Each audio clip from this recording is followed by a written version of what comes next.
want this to get knocked off. Oh, this is. I just don't want to knock off. Oh, perfect. Is that right? Yep. Okay, good. Okay.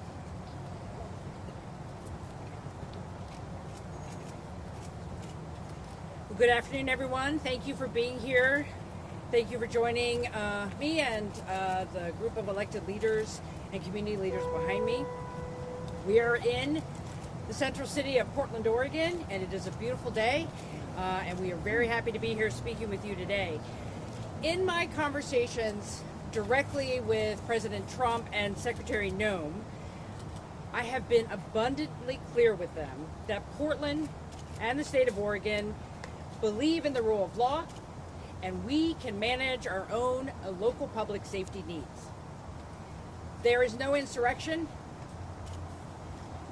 there is no threat to national security, and there is no need for military troops in our major city.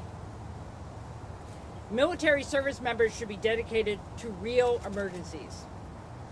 The members of the Oregon National Guard, their mission is to stand up and protect Oregonians, and they will do that every day, but they are not needed in the city. They are not needed here. And you can tell because you're here with me in Portland. You can see that this city is safe and calm, and it is a beautiful day to be here.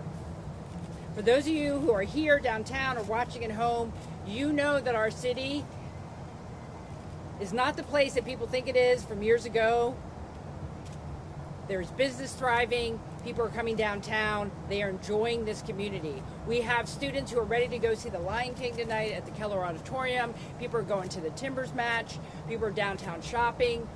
Folks who are getting ready to go to work at the restaurants here that make the Rose City a culinary capital are getting ready to go to work. People are shopping. People are going to the farmers markets or at the Saturday market. Portland's doing just fine. And I made that very clear to the president this morning. Our city is a far cry from the war-ravaged community that he has posted about on social media. And I conveyed that directly to him. That we got this, we are good, we are doing fine.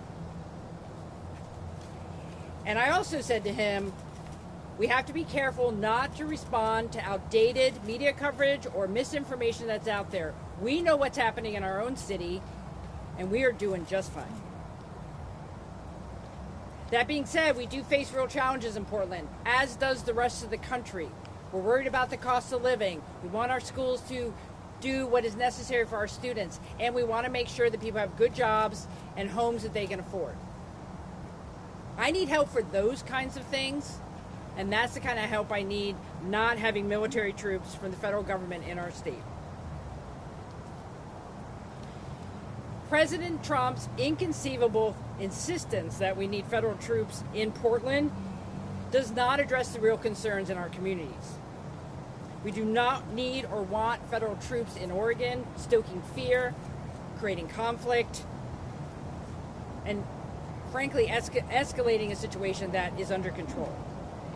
Any federal takeover with military troops in our state is a threat to communities across Oregon. It violates our right to govern ourselves. It interferes with local law enforcement's ability to fulfill their mission. And frankly, it drains taxpayer resources that could be better spent elsewhere. And again, I communicated that to the president directly. Oregon is our home. It is not a military target. Any deployment would be an abuse of power and a misuse of federal troops. People across the state and across the political spectrum here in Oregon are uniting together to peacefully oppose policies that they do not agree with. I believe in free speech and the ability to lawfully and peacefully protest. And I have a message for Oregonians. Let's not take the bait. Let's not respond to what the president is trying to do. We have to raise our voices absolutely, peacefully to the things that we believe in. But I also want to say that any property damage or violence of any kind will get us nowhere and will not be tolerated. If you want to stand in opposition to the Trump administration, I would ask that you lean into supporting your community, helping people, making things better here. because that's who we are as Oregonians. And I just want to wrap up by saying I believe the president does not have the authority to deploy federal troops on state soil. I'm coordinating with Attorney General Dan Rayfield to see if any response is necessary, and we will be prepared to respond if we have to. Oregon has not requested any federal assistance, and nor do we need it. Thanks very much, and now I'd like to pass over the mic to Mayor Keith Wilson.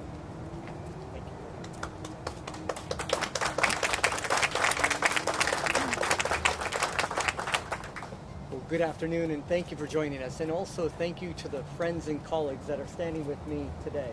Appreciate you on such short notice coming out to show your support for Portland. I'll jump right in. President Trump has directed all necessary troops to Portland, Oregon. The number of necessary troops is 0 in Portland and any other American city. And let me repeat that. This is an American city. We do not need any intervention. This is not a military target. The president will not find lawlessness or violence here. I've been so deeply disappointed to see the footage from a half decade ago, recycled and then recycled again. If President Trump came to Portland today, what he would find is people riding their bikes, playing sports, enjoying the sunshine, buying groceries or produce from a farmer's market, as the governor had noted. We've had hard conversations and we've done important work in the years since that footage was taken.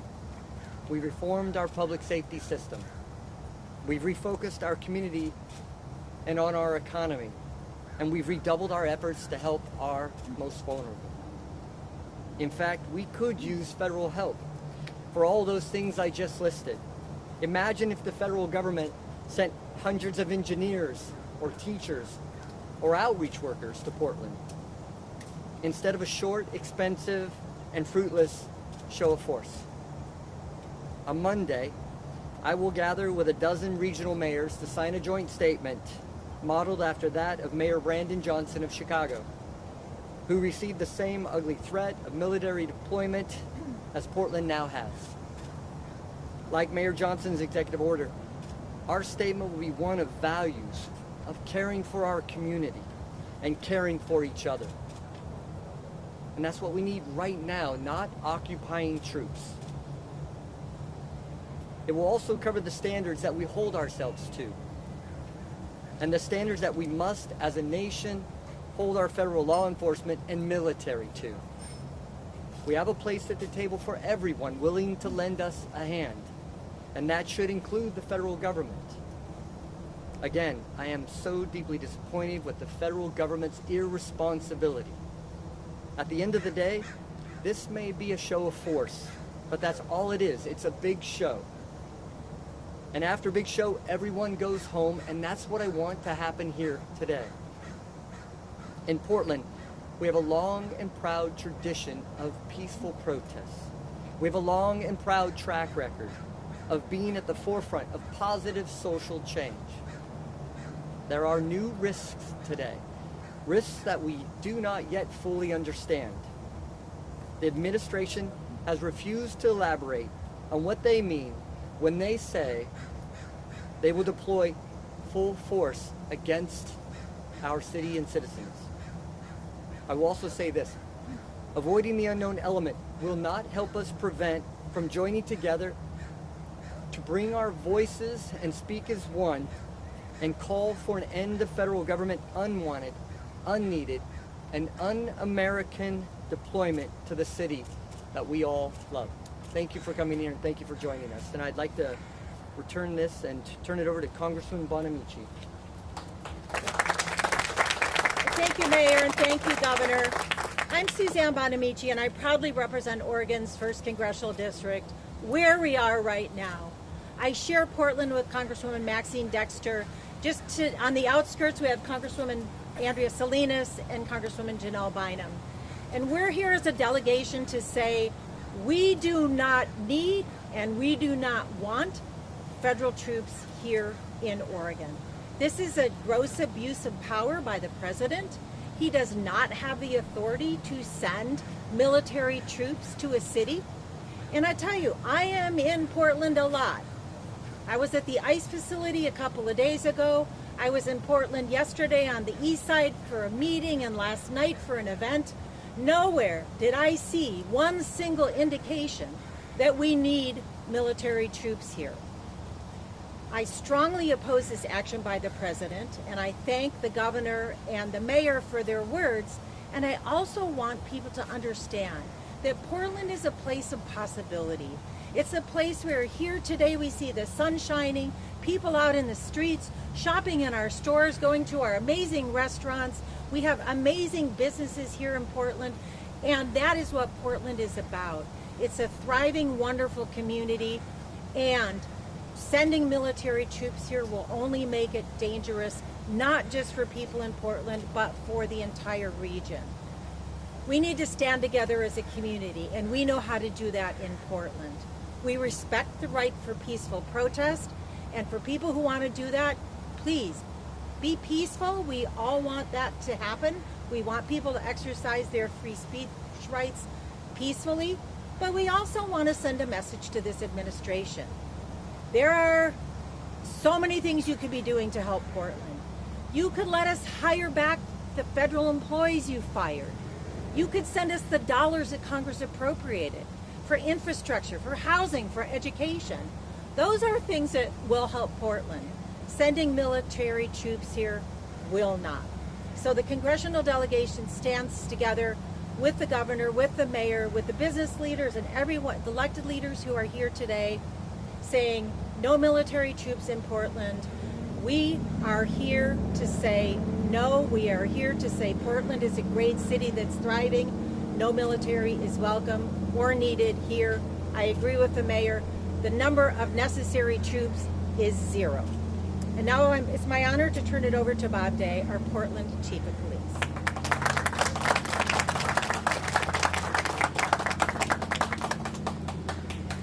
Peace for Portland.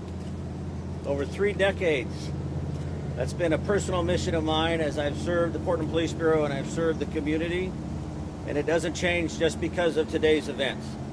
And it doesn't change for the Portland Police Bureau because of today's events. The men and women of the Police Bureau will continue to show up and to provide the highest level of service and safety to ensure peace for Portland, for all Portlanders. We have had an amazing year of free speech expression, and I have no doubt that will continue. We have had literally tens upon thousands of Portlanders walking the streets, in our parks, expressing their First Amendment right, their opinion, their dissidence with what they're seeing happening on a federal or even a local level. And yet we have not had rest, we have not had vandalism, we have not had challenges that we have faced in years past. We have a track record that we are demonstrating to one another and we are demonstrating to the country about how this is being done. I fully expect that to continue. I fully expect there to be more events similar to what we have been seeing, and I fully expect Portlanders to continue to show up in the manner in which they do. And I am grateful for that. It is safer for them, it is safer for our officers, it helps our community thrive, and I am in alignment with what you've already heard, encouraging that expression of free speech.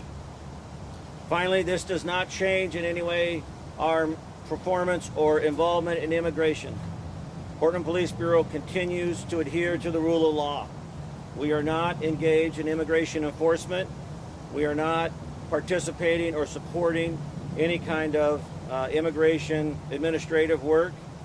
I've been very transparent with our community and our leaders. I am in regular contact with our federal leaders on the law enforcement side, just as I have been in the last 24 hours with our immigrant leaders and also protest organizers. The role of the Portland Police Bureau is to continue to remain in the middle, to continue to be a steady, peaceful presence that ensures safety for all. Peace for Portland. I'm confident we've demonstrated that, and I'm confident we will be able to continue to demonstrate that. Thank you. I'll turn this over to Vanessa Sturgeon.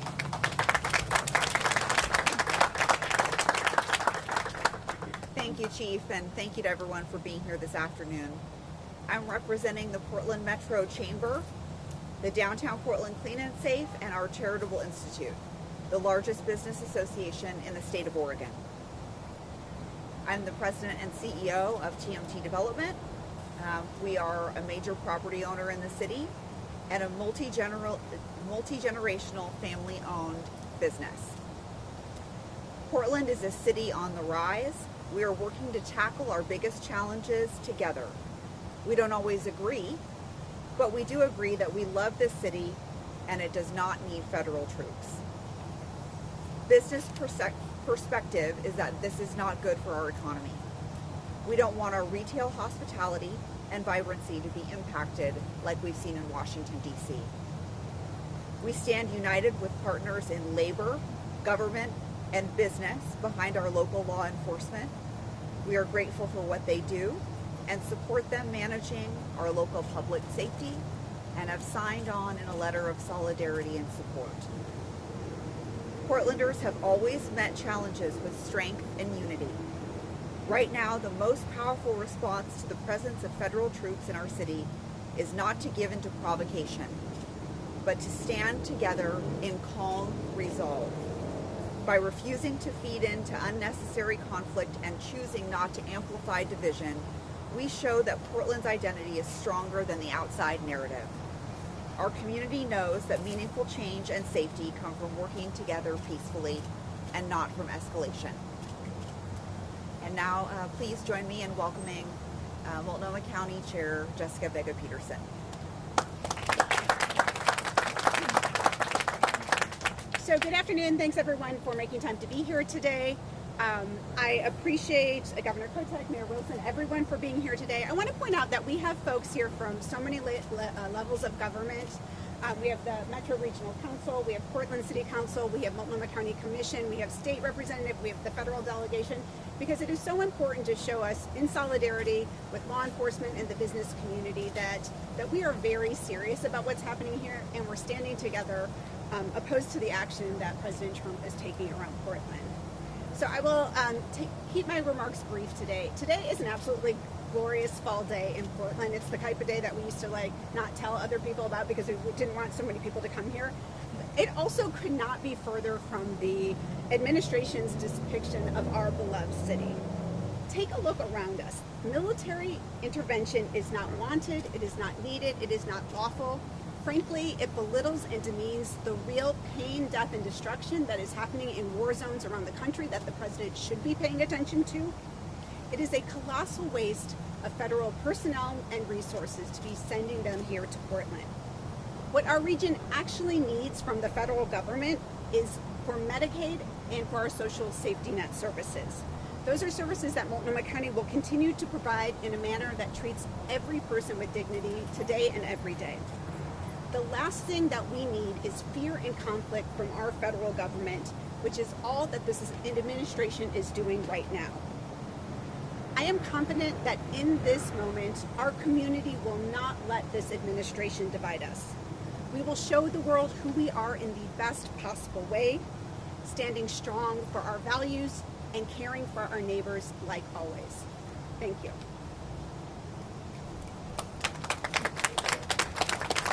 Thanks so much. Now a brief time for reporter questions, and I know that there are members of the public who are here. There are also members of staff who are here as well. So this portion of the program is intended for members of the media so that they can clearly and factually communicate with the public.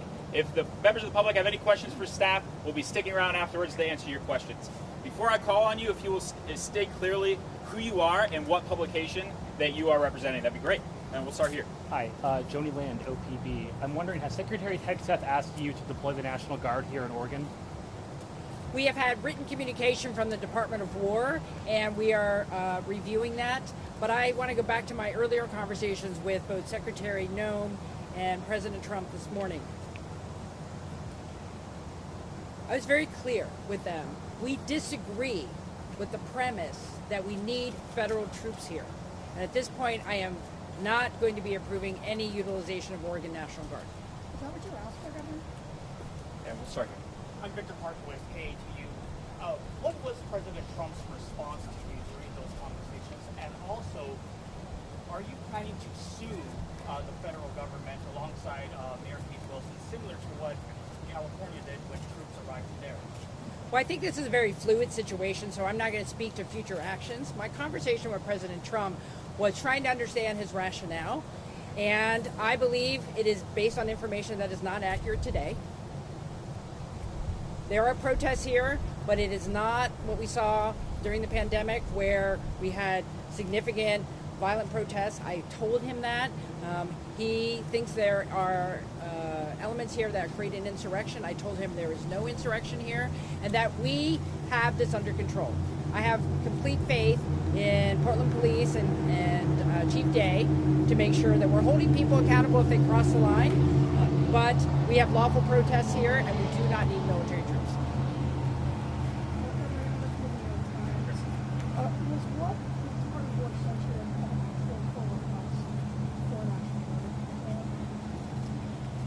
It was a request to options that we could utilize Oregon National Guard troops paid by the federal government. I don't believe they're needed. And so I think when you get a request like that, you always have to ask why. Do we need the help? And I can tell you that we do not need federal troops here. We do not need to deploy the Oregon National Guard. Our local law enforcement is on top of this. They are prepared. If they are requesting mutual aid either from the Oregon State Police or other folks, we will go there next. But at this point, Portland Police hasn't handled. These are random acts of minor, a few individuals. People are primarily peacefully protesting here. We do not need federal troops. Governor Noel Prompting, before I'm going in, how long was the call with the president? Was the secretary on that call? Can you just walk us through what the president said when you elaborated on your own concerns about the federal presence here? Well, like a lot of Americans, a lot of Oregonians, I woke up to his social media. I immediately tried to reach Secretary No. We had a conversation about 10 minutes about what the basis of the concern was, and I reiterated that I believe that we have the situation under control at the ICE facility here in Portland. And I know our federal delegation reported on this yesterday that there's not a problem at the federal facility. And when there is a situation that requires police enforcement, it is happening and we are holding people accountable. And that's what I communicated to the secretary. I spoke with the president about an hour later. We had a similar conversation and I was very clear with him.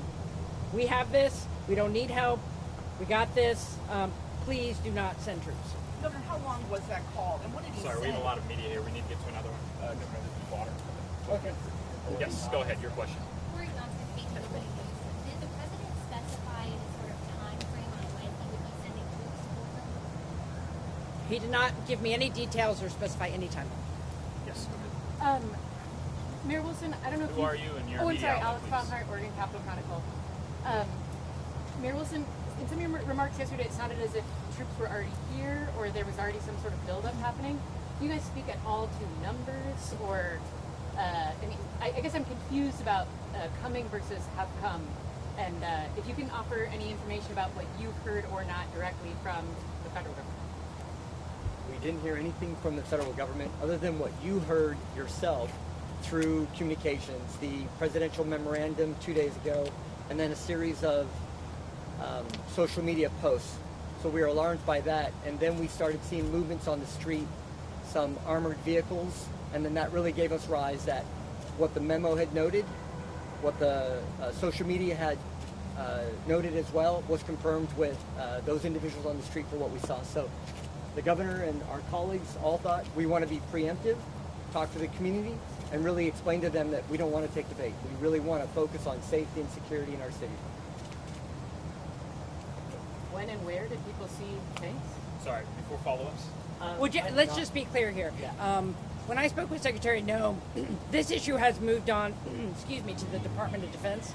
This is not a Secretary No situation at the moment. It's not with Homeland Security. We're not aware of increased presence. We are not aware of any specific federal troops in Oregon at the moment as assigned by the president. And I will continue an open dialogue with the White House and to remind them that they do not need to be deployed here. We have this under control. My name is Chris. I'm with local queer publication Premier PDX, and there is a question among the queer community right now about safety in regards to past lessons learned in 2020 opportunity for you to talk about those and how we as Portlanders can be ready for maybe bad faith actors, specifically maybe within agencies within Portland too. And will there be a promise for the leadership to have a little more oversight on that? Yeah, I continue to be really proud the way the Portland Police Bureau demonstrates its ability to be a learning organization. And since 20 and 21, we have taken a great deal of feedback and information, both our own critique as well as that of independent resources that have participated with us in that review. We continue to abide by the settlement agreement, so we continue to have the independent monitor involved. And we have in that embodied many of the recommendations. For example, real quickly, our dialogue officers. We now have officers that have received extensive training. This is a national model. We're also working internationally with the UK and some of their experts as well. And our dialogue officers would show up on protests or public order events. They're dressed differently. They have a different uniform. They make contact with organizers. We reach out ahead of time. The flow of communication over these last several demonstrations has been fantastic and much appreciated. We are allowing or supporting, I should say, these groups to really self-regulate. I mean, on Labor Day, as an example, we thought we may see, 500 to 1,000. We had almost 10,000. And it was fantastic. And we facilitated a few street blockages. But I think the message has resounded, and you've heard it clearly from the governor and the mayor and others today, that we are in support of peace for Portland. We are in support of that kind of behavior. Officers will be held accountable that do not adhere to our directives or our policies or state law, and I'm committed to that as well. Thank you. Claire Rush, Associated Press. Mayor Wilson, you said yesterday there was an armored vehicle that was seen. Perhaps you and the governor could just confirm what was seen, if there was an armored vehicle, like how many of them, what federal agency it was from, where was it seen, and are there actually federal troops here in Portland currently? So let's be clear on some of the language we're using, okay? There's a difference between the military and law enforcement. And there are several facets to federal law enforcement. There's the Federal Protective Service, which is a uniformed component, and they've been in Portland for a number of years. They handle security at a variety of federal buildings, including the ICE facility in Southwest Portland. So FPS is the acronym. And then you have ICE, which immigration is what's associated with that. You have two arms of that. You have the enforcement side, where they're doing detentions and serving in the immigration capacity. And then you have Homeland Security, HSI, Homeland Security part, which is doing ongoing drug investigations and other things like that. You have the FBI. So you have a lot of federal law enforcement already in the city. What we saw yesterday and what we know yesterday is that there was an increase in federal law enforcement to be able to provide support and security to this facility. There was a belief that they needed to strengthen that. I'm not part of that conversation. They're not required to share their operational plans with us, but we do know that there has been an increased number of federal police officers deployed here in Portland, and I believe the reference to the armored vehicles is some of their equipment, which is not uncommon for them to have, an armored car or something like that. We haven't seen it deployed, but it would not surprise me. I saw something on the news that I'm speaking to now offhand. That has not something that I've been told, but that's the distinction. So it's Federal Protective Services that's seen an increase? Well, it could be Federal Protective Services, it could be Border Patrol, it could be HSI. I mean, it is an alphabet of organizations on the federal law enforcement side. I don't want to speak specifically because I don't know the titles of who's here, but I do know that there are more federal law enforcement officers here designated to provide security for the buildings and try and, in their mind, try and provide a higher level security for their staff and employees, etc. Yes, you. Okay.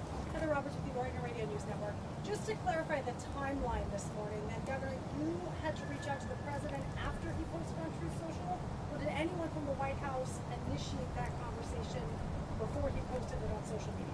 We had no proactive communication from the White House until I reached out. This is Andrew Schwartz with William Week. Governor, can you clarify the statement regarding, it sounded like you were saying a memo was sent seeking authorization to use the Oregon National Guard. Did I misunderstand that? There was some kind of document, it sounded like the Trump administration sent to you regarding the deployment chairman of the National Correct. Guard. Because of the president's statement and the direction to the Secretary of Defense, they sent us some a pro forma invite under different authorizations. We are not responding to any of those at the moment. My goal right now is to have no federal troops in Oregon at the request of the president. Everyone is united here to say we don't need it, and that is a no. I'm going to continue communicating that to the president, and I hope he will be open to reconsidering the deployment. Well, we have time for 3 more questions. We're going to go here. Governor, we're Dallas from Fox 12 Oregon. I know at a press conference last night with other local leaders, there was some concerns from protesters in attendance voicing concerns about local leadership not doing enough. We keep hearing, that you're going to communicate that these troops aren't needed. What do you have to say to some of these people who are saying that you all are not doing enough to prevent this from happening? I think we're being very clear about what our values are, who we are, what we want to see happen, and what is actually happening here in Portland, which is a safe city that people can feel comfortable being here. We do not have the type of situation that the president seems to think we have, and so we're communicating that. Our job as elected leaders is to be clear with Oregonians about what the situation is and communicate that to the federal government and President Trump. I also want to say that we all have responsibility to speak our voices, lift our voices, speak our political truths peacefully. And Oregonians have been doing that for months. Hundreds of thousands of people talking and being in the streets, lifting up their voices and saying what they do not like about the Trump administration. And they have been doing that peacefully and lawfully. If people cross the line, we will hold them accountable. And so I don't think anyone should be misconstrued that we are not also standing up for free speech. We believe in free speech and free expression and political discourse in this state and in this country, and we can do it lawfully and peacefully. Governor, you actually spoke. Who are you and what? Thanks, Marlon, Oregonian. Governor, you actually spoke with President Trump. I mean, what was his response? You haven't told us. Did he comprehend your message? What did he say in reply? What's his plan? As one executive to the other, I spoke with the president. I asked him not to send troops. I tried to understand his reasoning, and I told him we are taking care of it, that I have full faith and confidence in local law enforcement, and the folks here today, we do not need federal troops. And I said, we disagree, and he said, well, let's keep talking. That was his reply. Yes. Last question. Go ahead. We've seen in other states Trump asking governors to send their National Guard troops. It seems clearly Oregon's would not be working on behalf of the president. Have you been in contact with any other states' governors about requests they've received to send National Guard troops to Oregon? So a couple things. I have been in contact today with Governor Pritzker and Governor Newsom to learn from their experience. As the Commander-in-Chief of the Oregon National Guard, I will only deploy our members when it is needed to protect Oregonians. There is no mission for them right now. They are. I'm not deploying any of the Oregon National Guard. And let me just remind people, we have other things to worry about in this state. I just did a conflagration order this morning as well for a fire at the Moon Complex in Southwest Oregon on the border of Coos and Curry County. I want to make sure that Oregon National Guard members who are trained to fight fires are available to do that if I need them. That is the type of thing that I am focused on, not some made-up problem in downtown Portland. I'm not talking about the Oregon Guard, I'm talking about other states. Have you heard from any other governors who have been requested by the president to send troops to Oregon? I have not. All right. Thanks so much for your time. And I want to just say thank you to everyone here. We are one group. We are united. We believe in Oregon and we believe in Portland, and we are going to keep telling the president that. Thank you very much. Thanks everyone for joining. I'm sure we'll be in touch. Appreciate this press corps.